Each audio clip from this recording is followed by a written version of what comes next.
So E3 is next week, or whatever. Yes, very exciting. I don't know if you can really call it E3, but it's coming up next week. This E3 event that has replaced the Megacon that we all knew, loved, and hated all at the same time. So what's up? Like, what's been happening with Ratchet and Clank Future? Well, we finished our demo, which will be shown at E3, and then we're going to present that, and everyone will be seeing actually a screenshot of the demo tomorrow, which is Friday, or I guess let's just say the date. All right, on July 6th. You'll be seeing a screenshot of this amazing level. You should recognize it. It's one of a signature city level of the series. How's that for alliteration?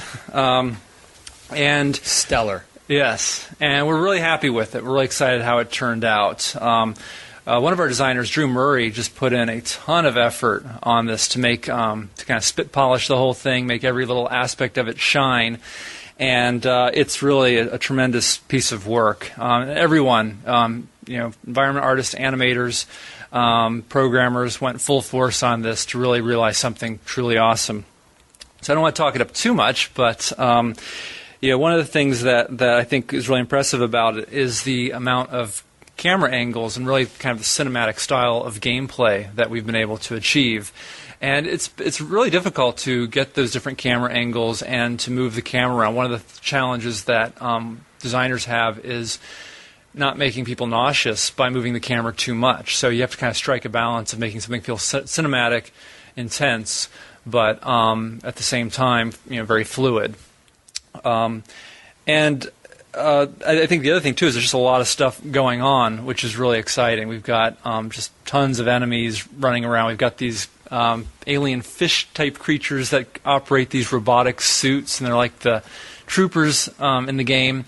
And you can actually smash them and watch the little fish head flop out and land on the ground and bounce around, which is pretty funny.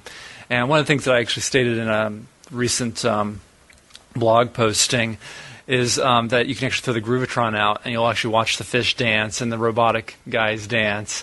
And so that's just hilarious. And it's really great to see when all of our combined forces come together to create this truly magical moment. Well, that's not the only animal that will be shown in the E3 demo, is it? No, it's not. The other animal would be penguins. And that is from our morph weapon, the Transmorpher. And we arrived at coming up with the penguin concept based off of your guys' feedback. This is a direct result of that poll that we had a few months ago where we asked you what kind of animal you'd like to see. And the majority of people said they wanted penguins. So we got different variety of penguins too, which is great. We've got one with like a little beanie and scarf. There's a guy with a top hat and a monocle. We've got even one that's got like a little quark cap suit on.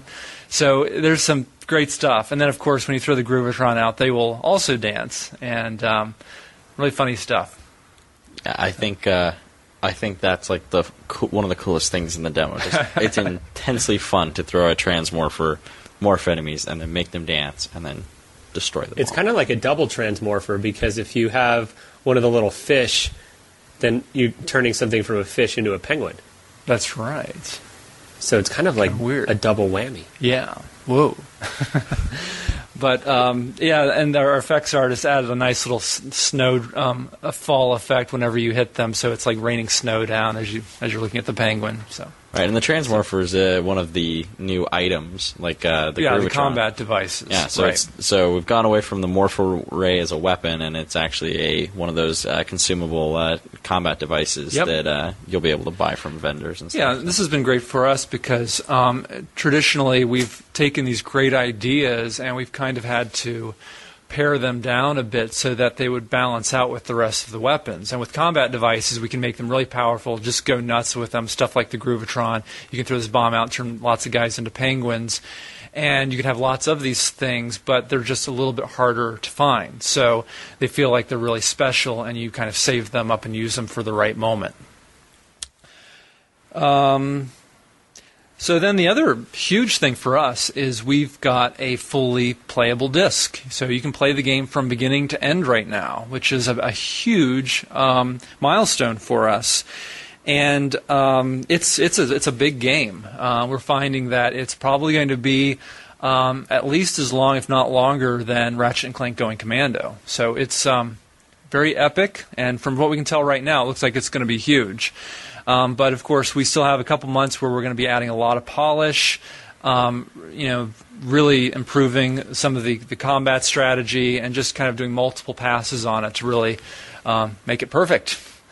So it's very exciting times for us, and everyone's charged, and we've got that last big stretch, which is it's going to be very difficult, but I think we can do it. I think one of the things that, if I go back to thinking about Insomniac titles as I was covering them, they always have, the last 2 months is always where you see, like, the polish stage at Insomniac is always insane. And you see, like, the game goes from looking good to looking amazing in that last 2 months. And I already think this game looks amazing, so I'm really interested to see what comes out of it. I am too. I couldn't agree more. Yeah, it's kind of funny thinking back to Ratchet 3. Colin Munson, who was one of our senior designers on it at the time, who's now who's the lead designer on Resistance.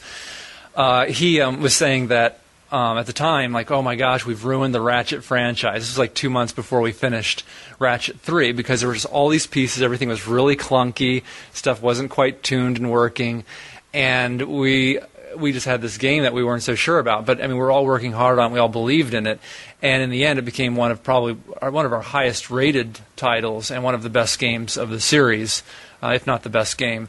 And so really that last 2 months, so much stuff goes in and so much polish, and that's really where everything gets pulled together.